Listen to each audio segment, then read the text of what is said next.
Hello good morning everybody. ഞാൻ Aishu Tony. എൻ്റെ German വ്ലോഗിലേക്ക് എല്ലാവർക്കും സ്വാഗതം. ഇന്ന് നമ്മൾ ഡിസ്കസ് ചെയ്യാൻ പോകുന്നത് വെർബ് കോൺജുഗേഷൻ എക്സെപ്ഷണൽ കേസ്. നമ്മൾ ലാസ്റ്റ് വീഡിയോയിൽ ഡിസ്കസ് ചെയ്തത് നോർമൽ കേസിൽ വെർബ് എങ്ങനെ കോൺജുഗേറ്റ് ചെയ്യുന്നത്. അത് എപ്പോഴും ഒരു 75% കേസിലും അങ്ങനെ തന്നെയായിരിക്കുന്നത് ഞാൻ പറഞ്ഞു. അപ്പോൾ അതല്ലാതെയുള്ള കേസുകളെ കുറിച്ചിട്ടാണ് നമ്മൾ ഇന്ന് വ്ലോഗിൽ ഡിസ്കസ് ചെയ്യാൻ പോകുന്നത്. ആദ്യം തന്നെ കഴിഞ്ഞ പ്രാവശ്യം വ്ലോഗിൽ നമ്മൾ ഹൗസ് യൂബിങ് കൊടുത്തിട്ടുണ്ടായിരുന്നു എന്ന് പറഞ്ഞാൽ ഹോംവർക്ക് ചെയ്ത് പറഞ്ഞിട്ടുണ്ടായിരുന്നു. അപ്പോൾ അതിൻ്റെ ആൻസേഴ്സാണ് ഇതൊക്കെ കേട്ടോ. കൊമൻ എന്ന് പറഞ്ഞാൽ വരിക എന്നാണ് അർത്ഥം. ഇഹ് കൊമ ഔസ് ഇന്ത്യൻ, ഞാൻ വരുന്നത് ഇന്ത്യയിൽ നിന്നാണ്. അന്ന കോംറ്റ് ഔസ് റോം, അന്ന വരുന്നത് റോമിൽ നിന്നാണ്. ടോമി കോംറ്റ് ഔസ് മാലി എന്ന് പറഞ്ഞ സ്ഥലത്തു നിന്നാണ് ടോമി വരുന്നത്. വോണൻ എന്ന് പറഞ്ഞാൽ ജീവിക്കുക, ലീവ് ചെയ്യുക. ഇഹ് വോണ് ഇൻ കൊച്ചി, ഞാൻ കൊച്ചിയിലാണ് ജീവിക്കുന്നത്. വിയർ വോണൻ ഇൻ കേരള, ഞങ്ങൾ കേരളത്തിലാണ് ജീവിക്കുന്നത്. ഇയർ വോണ്ട് ഇൻ ഡോച്ച്ലാൻഡ്, ഇയർ നിങ്ങൾ ജർമ്മനിയിലാണ് താമസിക്കുന്നത്. കൗഫൻ എന്ന് പറഞ്ഞാൽ ബൈ ചെയ്യുക. ഇഹ് കൗഫെ ഒബ്സ്റ്റ്, ഞാൻ ഒബ്സ്റ്റ് എന്ന് പറഞ്ഞാൽ ഫ്രൂട്ട്സ് കൗഫൻ ബൈ ചെയ്യുന്നു. അന്ന കൗഫ്റ്റ് കോള, അന്ന കോളയാണ് വാങ്ങിക്കുന്നത്. ടോമി ഉണ്ട് അന്ന കൗഫ്റ്റ് ഐസ്, അവർ രണ്ടുപേരും കൂടി ഐസാണ് വാങ്ങിച്ചത്. തൃങ്കൻ ദു ത്രിങ്സ്റ്റ് വാസർ, നമ്മൾ വാസർ തൃങ്കൻ ചെയ്യുക. നീ വാസർ കുടിക്കുകയാണ്. ഇഹ് തൃങ്കെ കോള, ഞാൻ കോള കുടിക്കുകയാണ്. വിയർ തൃങ്കൻ കഫേ, ഞങ്ങൾ എല്ലാവരും കൂടെ ഒരുമിച്ച് കഫേ കുടിക്കുക എന്ന് പറഞ്ഞാൽ ചായ കുടിക്കുകയാണ്. പിന്നെ ഇനി എക്സെപ്ഷണൽ കേസുകളുള്ള വെർബുകളെ കുറിച്ചിട്ടാണ് പറയുന്നത്. ആർബൈറ്റൻ, വാർട്ടൻ, ഫിൻഡൻ, റേഡൻ. അപ്പം ഇതിൻ്റെ എല്ലാം എൻഡിൽ ഇയൻ ചേർക്കാതെ വരുമ്പോൾ ആർബൈറ്റ്, വാർട്ടൻ ടീയ്, ഫിൻഡ് ഡീയ്, റേഡൻ ഡീയ്. അപ്പോൾ ഇവിടെ ടിയും ഡിയും എൻഡിൽ വരാണെങ്കിൽ എന്ന് പറഞ്ഞാൽ ആർബൈറ്റ് ആണ് ഹൗപ്റ്റ് ആയിട്ടുള്ള ഇത്. വെർബിൻ്റെ ഹൗപ്റ്റ് ഫോം എന്ന് പറഞ്ഞാൽ ആർബൈറ്റ് ആണ്. ഇയൻ നമ്മൾ വെർബ് ആയതുകൊണ്ട് ചേർക്കേണ്ടതാണ്. അപ്പം ആർബൈറ്റ് എന്നുള്ള ഹൗപ്റ്റ് ഫോമിൽ ഹൗപ്റ്റ് എന്ന് പറഞ്ഞാൽ മെയിൻ ആയിട്ടുള്ള ഫോമിൽ ടി ആണ് അവസാനം വരുന്നത്. ഇതിൽ വാർട്ടാണ് ഹൗപ്റ്റ് ആയിട്ടുള്ള ഫോം, അതിൽ ടി ആണ് എൻഡിൽ വരുന്നത്. ഫിൻഡനിൽ ഫിൻഡാണ് ഹൗപ്റ്റ് ആയിട്ടുള്ള ഫോം, അതിൽ ഡി ആണ് എൻഡിൽ വരുന്നത്. റേഡനിൽ റേഡാണ് ഹൗപ്റ്റ് ആയിട്ടുള്ള ഫോം, അതിൽ ഡി ആണ് എൻഡിൽ വരുന്നത്. അങ്ങനെ വരുന്ന കേസുകളിൽ എങ്ങനെയാണ് നമ്മൾ നോക്കുന്നത്. അപ്പം ആബൈറ്റ് ഞാൻ പറഞ്ഞില്ലേ, ആബൈറ്റ് ഇയൻ, വാർട്ട് ഇയൻ, ഫിൻഡ് ഇയൻ, റേഡ് ഇയൻ. അപ്പം ടിയും ഡിയും എൻഡിൽ എന്ന് പറഞ്ഞാൽ ഹൗപ്റ്റ് മെയിൻ വെർബിൻ്റെ അവസാനം വരുമ്പോൾ വരുന്ന കേസുകളിൽ എങ്ങനെയാണ് കോൺജുഗേഷൻ എന്നാണ് നമ്മൾ നോക്കുന്നത്. ഇഹ് ആബൈറ്റ് എന്ന് പറഞ്ഞാൽ ഇഹിൻ്റെ കോൺജുഗേഷൻ നോർമൽ നമ്മൾ നേരത്തെ പഠിച്ച പോലെ ഈ കൂട്ടിച്ചേർത്തു. ദു ആബൈറ്റസ്റ്റ്, ടി കഴിഞ്ഞിട്ട് ഒരു ഇയും കൂടി കൂട്ടിച്ചേർത്തിട്ടാണ് നമ്മൾ എസ് യൂസ് ചെയ്തത്. ഓക്കെ, RCS ആബൈറ്ററ്റ്, അവിടെയും ഒരു ഇ എക്സ്ട്രാ നമ്മൾ കൂട്ടിച്ചേർത്തിട്ടാണ് നമ്മൾ ടി ചേർത്തത്. അപ്പോൾ എസ് ടിയും ടിയും ഒക്കെ നമ്മൾ ചേർത്തു, പക്ഷെ ഒരു ഇ എക്സ്ട്രാ ആഡ് ചെയ്തു നമ്മൾ. വിയർ ആബൈറ്റൻ എന്നുള്ളത് നോർമൽ, നമ്മൾ നേരത്തെ കോൺജുഗേഷൻ പഠിച്ചത് നോർമൽ കോൺജുഗേഷനാണ്. ഇയർ ആബൈറ്ററ്റ്, അവിടെയും ഒരു ഇ നമ്മൾ കൂട്ടിച്ചേർത്തിട്ടാണ് ടി യൂസ് ചെയ്തത്. അപ്പം നമ്മൾ എക്സ്ട്രാ ഈ 3 കേസിലും ഡൂവ്, RCS, ഇയർ, ഈ 3 കേസിലും നമ്മൾ എക്സ്ട്രാ ഒരു ടി യൂസ് ചെയ്തു. CC ആബൈറ്റൻ, അത് നോർമൽ ഫോം. ബാലൻസ് എല്ലാം നോർമൽ ഫോമിൽ എഴുതി. ഈ 3 കേസിലും ബാലൻസ് 3 കേസും നോർമലിൽ എഴുതി. ഈ 3 കേസിലും നമ്മൾ ഒരു എക്സ്ട്രാ ഇ ആഡ് ചെയ്തു. ഓക്കെ, ഇഹ് ആബൈറ്റ്, ദു ആബൈറ്റസ്റ്റ്, RCS arbeitet, wir arbeiten, ihr arbeitet, sie arbeitet. ഇനി ഫിൻഡനും റേഡനും. ഇഹ് റേഡ് നോർമൽ കേസ്, ദു റേഡസ്റ്റ് ഈ നമ്മൾ യൂസ് ചെയ്തു. RCS റേഡറ്റ്, അവിടെയും ഇ യൂസ് ചെയ്തു. വിയർ റേഡൻ നോർമൽ കേസ്, ഇയർ റേഡറ്റ് അവിടെയും ഇ വന്നു, സി റേഡൻ അവിടെ നോർമൽ കേസ്. അപ്പോൾ ആദ്യത്തെ 3 കേസ് നോർമലും 3 കേസ് പ്ലസ് ഇ ആഡ് ചെയ്തിട്ടുള്ള കേസുകളാണ്. ഇഹ് റേഡെ, ദു റേഡസ്റ്റ്, എർസിയസ് റേഡറ്റ്, വിയർ റേഡൻ, ഇയർ റേഡറ്റ്, സി റേഡൻ. ഓക്കെ, എനിക്ക് തോന്നുന്നു നിങ്ങൾക്ക് മനസ്സിലായെന്ന്. ആബായ്ച്ച് എന്നുള്ളതാണ് മെയിനായിട്ടുള്ള വെർബിൻ്റെ ഫോം. അതിൽ ചി എൻഡിൽ വന്നതുകൊണ്ട് ദു, സി, എസ്, ഇയർ എന്നുള്ള 3 ഫോമിൽ 3 കോൺജുഗേഷൻ്റെ ഫോമിൽ നമ്മൾ എക്സ്ട്രാ ഒരു ഇ ആഡ് ചെയ്തു. ഇനി ഫിൻഡൻ ഉണ്ട് റേഡൻ. അതിൽ ഫിൻഡൻ മെയിൻ ആയിട്ടുള്ള വെർബിൻ്റെ ഫോം ആയതുകൊണ്ടും റേഡനും മെയിൻ ഫോം ആയതുകൊണ്ടും ഡി ആണ് എൻഡിൽ വന്നത്. അതുകൊണ്ട് ഡൂവിൻ്റെയും എർസിയസ്, ഇയർ ആ 3 കേസിലും നമ്മൾ ഒരു എക്സ്ട്രാ ഇ ആഡ് ചെയ്തു. ഇനി ഈ കേസ് ഇവിടെ എന്ന് പറഞ്ഞാൽ ഈ വെർബിൻ്റെ മെയിൻ ആയിട്ടുള്ള ഫോമിൽ ഡാൻസ് ഇസഡ് ആണ് വന്നേക്കുന്നത് എൻഡിൽ. ഇവിടെ ക്യുസൺ എന്ന് പറഞ്ഞാൽ കിസ് ചെയ്യുക കേട്ടോ. അതിൻ്റെ നോർമൽ ഫോമിൽ ഡബിൾ എസ് ആണ് അവസാനം വന്നത്. ഹൈസൻ്റെ നോർമൽ ഫോമിലും ഈ ഷാഫസ് എസ് ആണ് എൻഡിൽ വന്നത്, മെയിൻ വെർബിൻ്റെ എൻഡിൽ. അപ്പം ഇസഡ്, ഡബിൾ എസ്, എസ്, പിന്നെ ഷാഫസ് എസ് അങ്ങനെ വരുന്ന കേസുകളിൽ ഇത് നമ്മൾ നേരത്തെ കണ്ടായിരുന്നു. ഓക്കെ. ഇഹ് ടാൻസെ ആണ് ഈ എന്നില്ല. ഇത് എക്സ്ട്രാ പ്രിന്റ് ചെയ്തപ്പോൾ വന്ന പ്രശ്നമാണ്, അത് ഞാൻ ശ്രദ്ധിച്ചില്ല. ഇഹ് ടാൻസെ എന്നില്ല. ഇഹ് ടാൻസെ, ദു ടാൻസസ്റ്റ്. ഇവിടെ എസ് വന്നില്ല. ഓക്കെ, ഇസഡ് കഴിഞ്ഞിട്ട് എസ് ടി വരുന്നതിന് പകരം ചി മാത്രം വന്നു. എർസിയസ് ടാൻസ്റ്റ്, വിയർ ടാൻസൻ, ഇയർ ടാൻസ്റ്റ്, സി ടാൻസൻ എന്ന് പറഞ്ഞാൽ ഇവിടെ എസ്, ഈ ദൂവിൻ്റെ കേസിൽ മാത്രം എസ് വരത്തില്ല. ഈ ഹൈസെ, ദു ഹൈസ്റ്റ്, കൈൻ എസ് ടി വരേണ്ടടുത്ത് ടി മാത്രം വന്നുള്ളൂ, എസ് വന്നില്ല. വിയർ ഹൈസൻ, ഇയർ ഹൈസ്റ്റ്, സി ഹൈസൻ. Ich tanze, du tanzt, Ersies tanzt, wir tanzen, ihr tanzt, sie tanzt. Sie tanzen. Ich heiße, du heißt, Ersies heißt, wir heißen, ihr heißt, sie heißen. അപ്പോൾ ഇസഡ്, ഡബിൾ എസ്, എസ്, ഷാഫസ് S അങ്ങനെ വരുന്ന കേസുകളിൽ ദൂവിൻ്റെ കോൺജുഗേഷനിൽ S ടിക്ക് പകരം S ഇല്ല, ടി മാത്രമാണ് നമ്മൾ യൂസ് ചെയ്യുന്നത്. ഓക്കെ,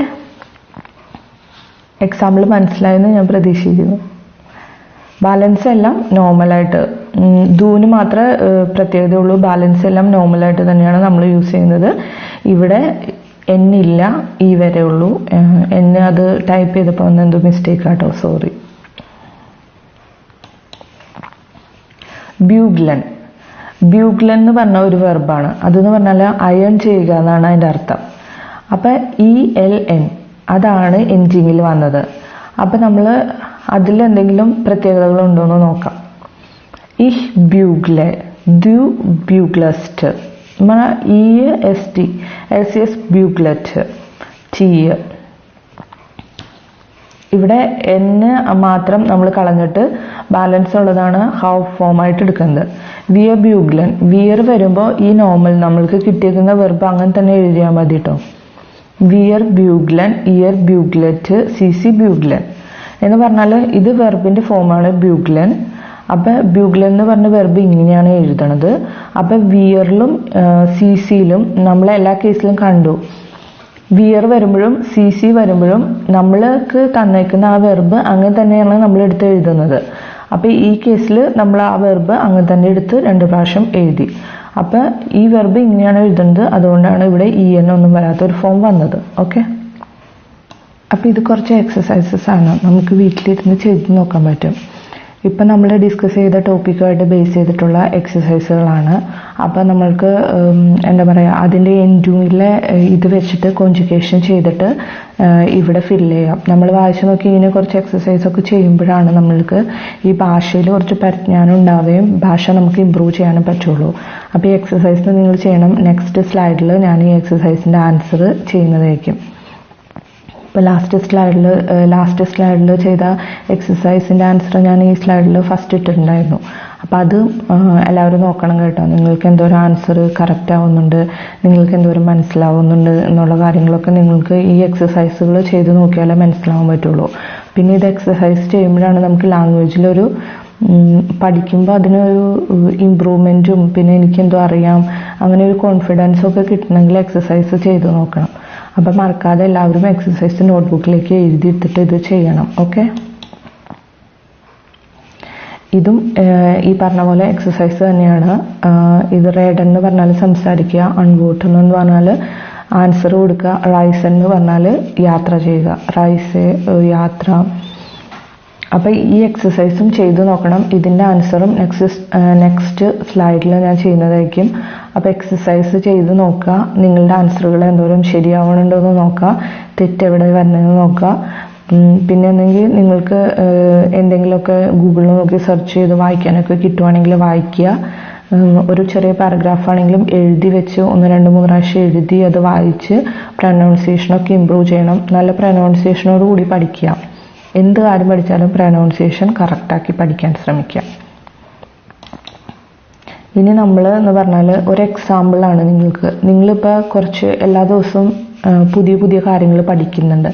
അപ്പോൾ ആ കാര്യങ്ങൾ നമ്മളുടെ തലയിൽ ഇരിക്കാൻ വേണ്ടിയിട്ട് അല്ലെങ്കിൽ നമുക്കത് നന്നായി പഠിക്കാൻ വേണ്ടിയിട്ട് ചെയ്യാൻ പറ്റുന്ന ഒരു ടിപ്പാണിത്. അപ്പോൾ എന്ന് പറഞ്ഞാൽ നമ്മൾ ഒരു ദിവസം ഇന്നിപ്പോൾ കുറച്ച് കാര്യങ്ങൾ പഠിച്ചു. അപ്പോൾ ആ കാര്യങ്ങൾ പഠിച്ച കാര്യങ്ങൾ നമ്മൾക്ക് ഓർത്തിരിക്കാൻ വേണ്ടിയിട്ട് നമ്മൾ ഇങ്ങനെ 3 കോളം ഉണ്ടാക്കുക ഒരു ബുക്കിൽ.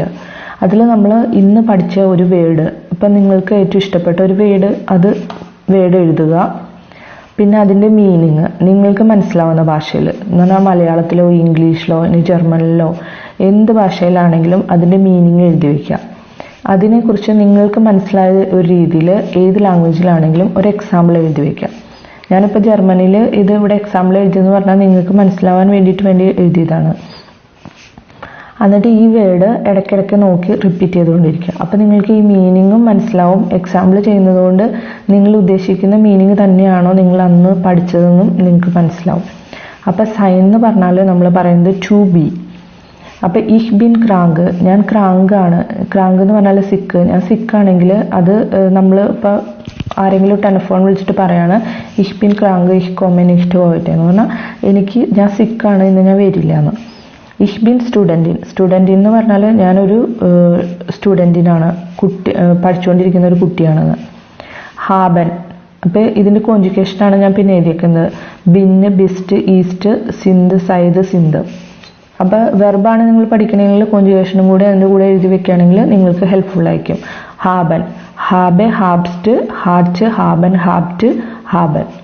ടു ഹാവ്, ഈ ഹാബ് ഹുങ്ക. എനിക്ക് ഹുങ്ക എന്ന് പറഞ്ഞാൽ എനിക്ക് ഭയങ്കര വിശപ്പാണ്.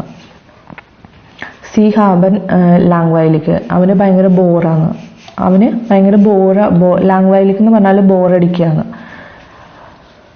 പിന്നെ വെർദൻ, വെർസ്റ്റ്, വെർദ്, വെർദൻ, വെർദറ്റ്, വെർദൻ. To become. അപ്പോൾ അതിൻ്റെ മീനിങ് നിങ്ങൾ നോക്കിയിട്ട് നിങ്ങൾക്ക് മനസ്സിലാവുന്ന രീതിയിൽ ഒരു എക്സാമ്പിൾ എഴുതി വയ്ക്കുക, മീനിങ് എഴുതി വയ്ക്കുക. കോമൺ, ടു കം, അതിനൊരു എക്സാമ്പിൾ എഴുതി വയ്ക്കുക. അൺകോമൺ, ടു അറൈവ്, അതിനൊരു എക്സാമ്പിൾ എഴുതി വയ്ക്കുക. അങ്ങനെ ഓരോ 5 വേർഡ് വെച്ച് ഓരോ ദിവസം അല്ലെങ്കിൽ ഒരാഴ്ചയിൽ ഒരു 20-25 വേർഡ് വെച്ച് പഠിക്കും എന്നുള്ള രീതിയിൽ എഴുതി വയ്ക്കുകയും പഠിക്കുകയൊക്കെ ചെയ്യുകയാണെങ്കിൽ നിങ്ങൾക്കത് ഹെൽപ്ഫുള്ളായിരിക്കും തുടർന്നുള്ള പഠനത്തിൽ. അപ്പം ഞാനൊരു ടിപ്പ് തന്നേ ഉള്ളൂ. ഞാനിങ്ങനെ നോക്കിയപ്പോൾ എന്താ പറയുക, നമ്മൾക്ക് പഠിക്കാൻ എളുപ്പമുള്ള രീതിയിൽ ഞാൻ ഇത് ട്രൈ ചെയ്തിട്ടുണ്ട്. അപ്പം ഞാൻ ട്രൈ ചെയ്തതുകൊണ്ട് എപ്പോഴും ട്രൈ ഒന്നും ചെയ്യാറില്ല, പക്ഷെ ഇടയ്ക്കൊക്കെ ഇങ്ങനെ ചെയ്യാറുണ്ട്. അതുകൊണ്ട് എനിക്കത് ഹെൽപ്ഫുള്ളാണെന്ന് തോന്നി. അപ്പോൾ നിങ്ങൾക്കും ചിലപ്പോൾ അത് ഹെൽപ്ഫുള്ളായിരിക്കും. നിങ്ങൾ പുതിയതായിട്ട് പഠിക്കുന്ന വേർഡുകൾ, നിങ്ങൾക്ക് ഇഷ്ടപ്പെട്ട വേർഡുകൾ അങ്ങനെയൊക്കെ എഴുതി വയ്ക്കാം. ഇപ്പോൾ നമ്മളൊരു ക്ലാസ്സിൽ കേൾക്കുമ്പോൾ നമ്മൾക്ക് ഇഷ്ടപ്പെട്ട പല കാര്യങ്ങളും ഉണ്ടാവും, പക്ഷെ എല്ലാ കാര്യങ്ങളും ഇഷ്ടപ്പെടണമെന്നില്ല. അപ്പോൾ ഒരു വെർബാണ് നമുക്ക് ഇഷ്ടപ്പെട്ടുള്ളെങ്കിൽ ആ ഒരു വെർബ് അന്നത്തെ ദിവസം എഴുതി വയ്ക്കുക. 1, 2, 5 വെർബെങ്കിലും എഴുതുന്നത് വെർബോ അല്ലെങ്കിൽ വേറെ എന്തോ വേർഡ്, എന്ത് വേർഡാണെങ്കിലും അത് എഴുതാം, മീനിങ് എഴുതാം. നിങ്ങൾക്ക് ഏറ്റവും വായിക്കാൻ എളുപ്പമുള്ള രീതിയിൽ എന്ന് പറഞ്ഞാൽ മനസ്സിലാവുന്ന രീതിയിൽ ഒരു എക്സാമ്പിൾ എഴുതാം. ഇനിയും നമ്മൾ ഡിസ്കസ് ചെയ്യാൻ പോകുന്നത് എക്സെപ്ഷണൽ കേസുകളിലുള്ള വെർബുകളാണ്, വെർബ് ഐഡൻറ്റിഫൈ ചെയ്യുന്ന രീതികൾ, അങ്ങനെയുള്ള കാര്യങ്ങളൊക്കെയാണ് ഇന്നത്തെ വ്ളോഗിലും നമ്മൾ ഡിസ്കസ് ചെയ്യാൻ പോകുന്നത്. അപ്പോൾ thank you for watching my vlog. എന്താ പറയുക, ചൂസ് ഷുനൽ താഗ്നോ. അപ്പോൾ എല്ലാവരും ഗസ്സുണ്ടായിട്ടിരിക്കുക. നെക്സ്റ്റ് വ്ളോഗിൽ നമുക്ക് കാണാം. എൻ്റെ വ്ളോഗ് ഇഷ്ടപ്പെടുകയാണെങ്കിൽ നിങ്ങൾ സബ്സ്ക്രൈബ് ചെയ്യണം, ലൈക്ക് ചെയ്യണം, ഷെയർ ചെയ്യണം. നിങ്ങളുടെ ഫ്രണ്ട്സിനൊക്കെ ജർമ്മൻ പഠിക്കുന്ന ആൾക്കാരുണ്ട്. ഇപ്പം ജോലിയൊക്കെ കാരണം നമ്മൾക്ക് പഠിക്കാനുള്ള സിറ്റുവേഷൻ ഇല്ല.